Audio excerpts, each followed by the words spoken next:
really You are. know what? Right now for us it's 72.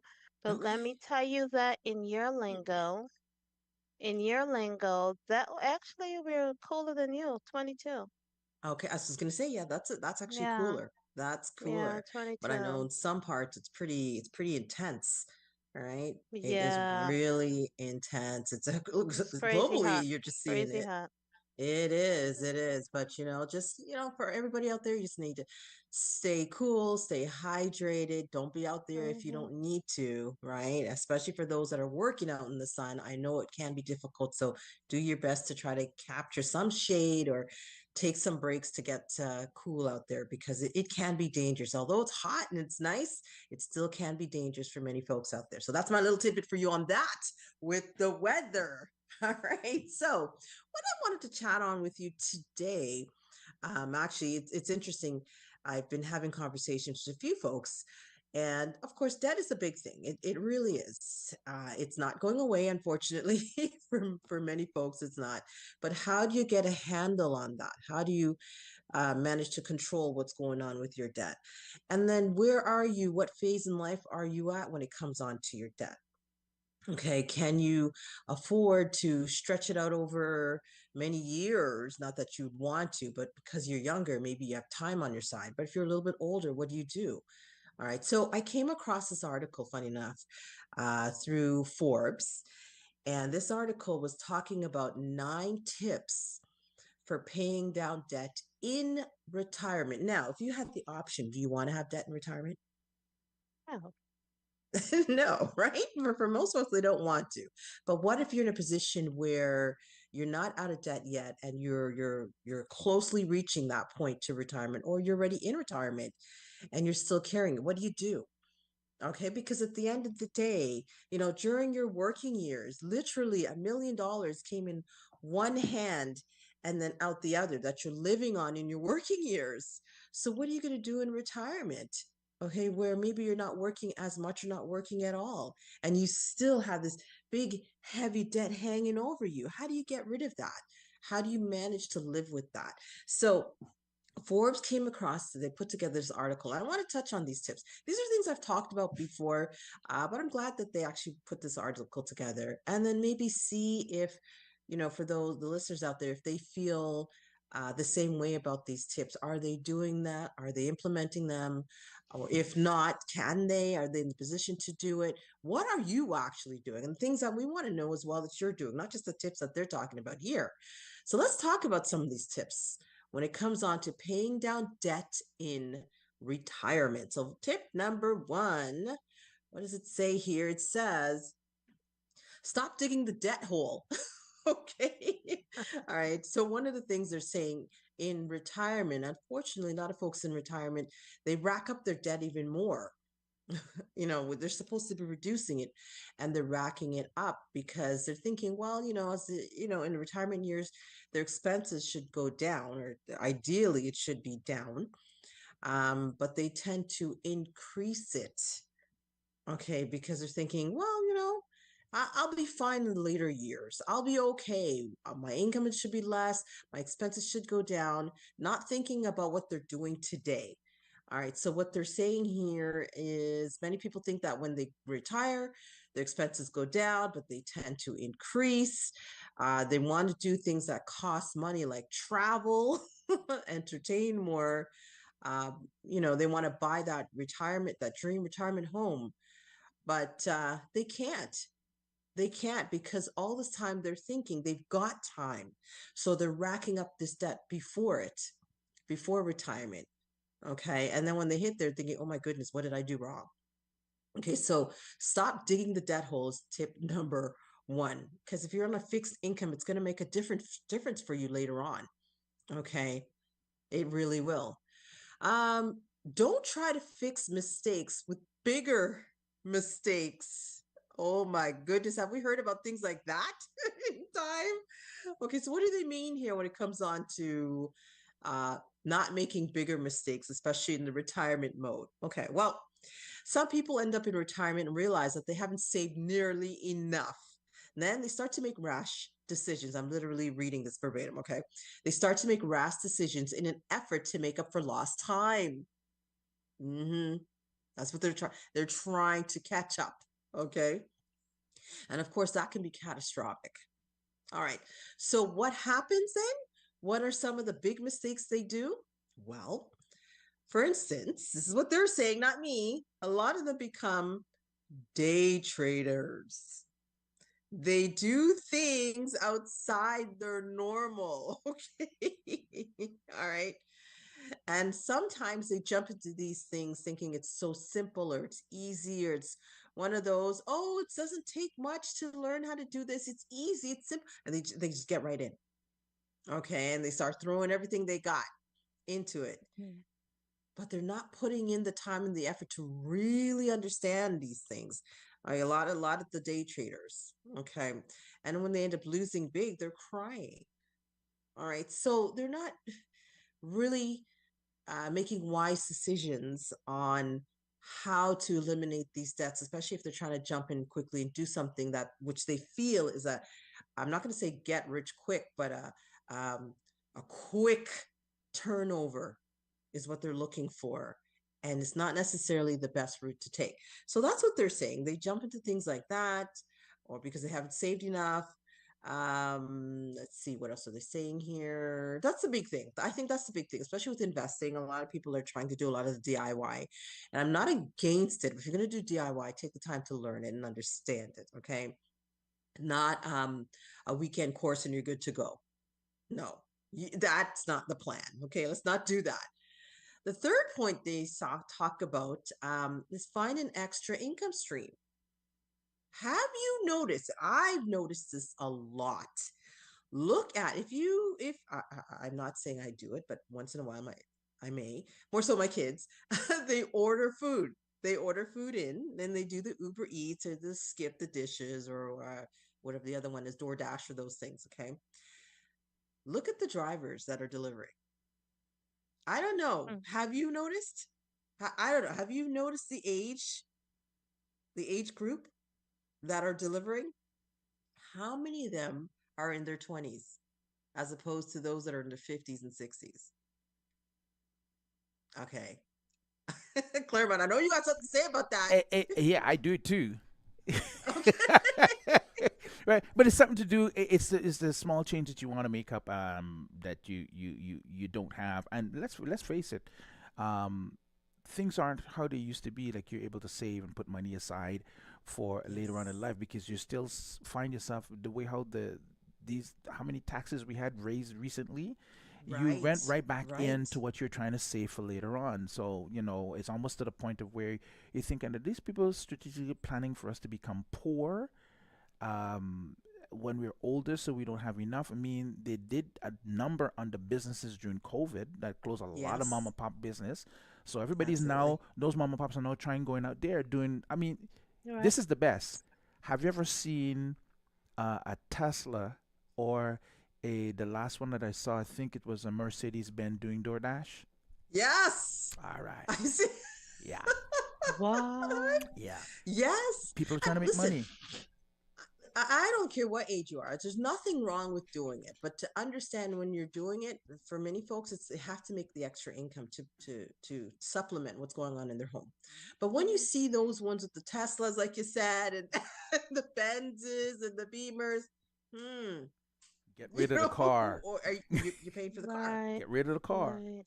Yeah, right. Wow. I'll mix up the priorities there. I don't know, but you know what? I don't want to judge because we don't know their situation either. You don't know what happened with them, right? But you do see a lot of that, and yes, Yeah, but unfortunately, you don't see many younger folks doing it because they're the ones that are ordering the food. right. They're the ones ordering the food, living at home, watching their parents do the Ubering. I don't know what's going on here. Okay, but all right.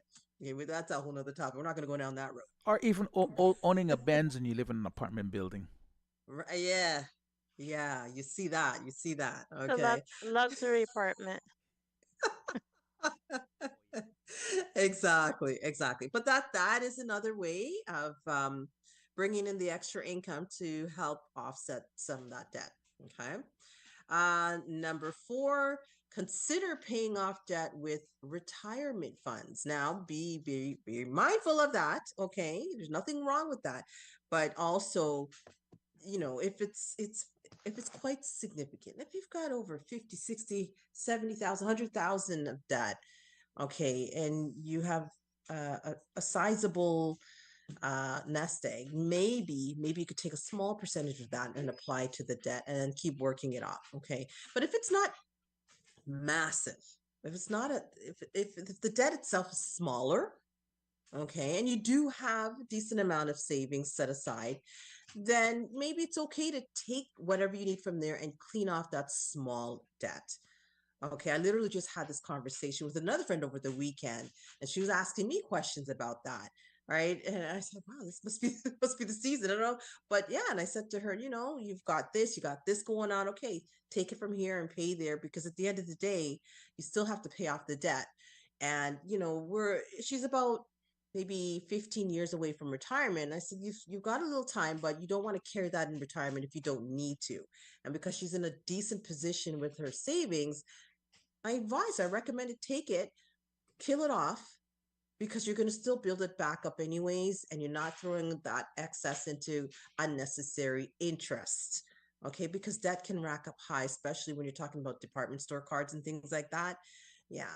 So try to kill that off as quickly as you can. But it's a matter of looking at um, the time factor and the cost to you in doing it. Two very important things. Okay. So paying off debt with retirement funds can work if it makes sense to do it. Yes. All right. If it doesn't, maybe because you're on a tight budget, maybe a small percentage, or just to rework the budget, or see what other options there are to clear that off. Okay, so it says here with point number 5, downsize, especially if home prices are rising. Okay, if you have a large home, okay, and now you're an empty nester, kids have left, okay, and you're stuck in this home. Yes, some people say, yeah, I love my home, I don't want to leave my home. Now, if you have no mortgage on it, that's fine. But if you have a massive mortgage and you're still scraping together your 2 pennies to pay it, that can be dangerous. All right, it doesn't hurt to maybe downsize. Find a new tree One to of the put your things, nest in. yeah, exactly. Exactly, right? You know, and I find as I'm getting a little bit younger that I'm not interested in so many things, right? It's more, I like experiences. I say experiences over things. That's a saying out there. And I'm at this point, I've literally just moved. I'm purging. And I'm dashing things away. My husband's not excited about that because I'm dashing his stuff too, but it's great. Okay. It's exciting. All right. Because we're focusing on the next phase of our life. No, we're not, we've got time, but we could make time work with us, right? So I could do a lot more traveling now. I'm really excited about that. And I don't want to carry a lot of things. I'm not interested in that anymore, because we've had the houses, we've had all these things. It's like, okay, I'm bored. I don't want that anymore. Right? I want to see the world. So, downsizing is, I think it's crucial for many folks. So when they're talking about retirement and, um, looking at their whole financial outlook, what's going to happen? Can they afford their mortgage still? Do they need to have the big house? Can they bring it down a little bit and do the other things they want to do? Right. So those are things to consider. Point number 6, carefully consider home equity loans or debt consolidation loans. The key word is carefully consider it. Okay. All right. All right.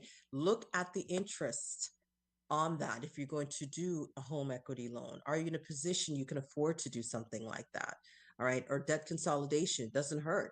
It doesn't hurt. All right. As long as you know you're disciplined enough and are willing to stay consistent with your payments and get rid of it as quickly as you can. Okay. Because unfortunately, a lot of people take their homes as an ATM. Just keep cashing in, cashing in. All right. Don't do that. All right. But make it a plan if you can. If you can go that route, do it and kill off your debt quickly. The other one is use a reverse mortgage to pay mortgage debt. Now, That type of program is usually for folks in their 60s. Okay, because they're looking more in retirement, they're more in the retirement phase. And that's essentially basically borrowing against the home equity that they have, but they don't have to pay it until they sell their house or they die, essentially. Okay, so you're living off the equity from the home. And that can work for some folks, not everybody. It's not, again, these are programs you have to take the time to look into to determine whether or not it's something that can work for you. Okay, if it's an ideal plan for you. Number 8, cash out life insurance policies. For those folks that have those cash value policies, whole life, maybe a universal life, they've had it for many years and maybe didn't realize there's cash value component. It's funny how some people I come across are like, I didn't even know I had money, and they have X amount in there, and then paying and paying and paying and paying and paying. All right. Well, if you have some cash value in there, pull it out. All right. Take a partial withdrawal and pull it out and put towards your debt. Okay. Put towards your debt. And then the last key point that number consider a credit card balance transfer. Okay, so if you have a high interest card and you have a low interest card, transfer the high interest one to the low interest if you have the room. Look at those things. Very, very important if that can work. And of course, the very last one, which I don't really recommend unless you really desperately have to, is declare bankruptcy. If things are really out of control, you have too much and you just can't see your way out. And don't do it on a $5,000 balance. Please don't do that. I'm talking something major. Okay, if you're hitting 60, 70, 80, 100,000 or more, maybe you need to go that route because there's just no other way around it. But that's your dead last resort. There's always a way out of things, and that is one way, but that should be a very dead last resort if there's just no other way out for you. Okay, so I hope those key points, and again, that was from the article. I saw that today, Forbes Advisor. If you want to look that up, you'll see it. 9 tips for paying down debt in retirement. It was really good information there.